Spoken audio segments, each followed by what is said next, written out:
Hello hello hi hi అందరికీ hi. చూసారా ఏం జరుగుతుంది ఇక్కడ? ఏం లేదు.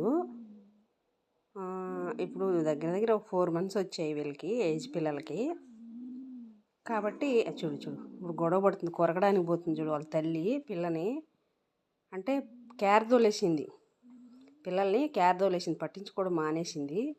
అసలు పట్టించుకోవడం మానేసింది ఎంతలా అంటే పిల్లలు చూస్తేనే గర్ర గుర్ర అంటుంది. చిచి ఎవరు మీరు, నాకు సంబంధం లేదన్నట్టు.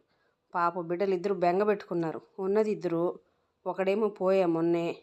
ఇది చిన్నపిల్ల చూసి వాళ్ళ అమ్మ దగ్గరికి రానిస్తుందేమో అని చూసింది. అది రానిలా. నేను మెల్లగా తడిపి వాళ్ళ అమ్మ దగ్గర వదిలితే కనీసం పడుకుందామంటే కూడా పడుకోనిలా. చూసారా, తల్లి పడకేమో ఇక్కడ, బిడ్డ పడకేమో అక్కడ. ఇంతకన్నా ఏం చేసేదేం లేక పాపం గుమ్మని పడుకుంది మా చిన్నారి.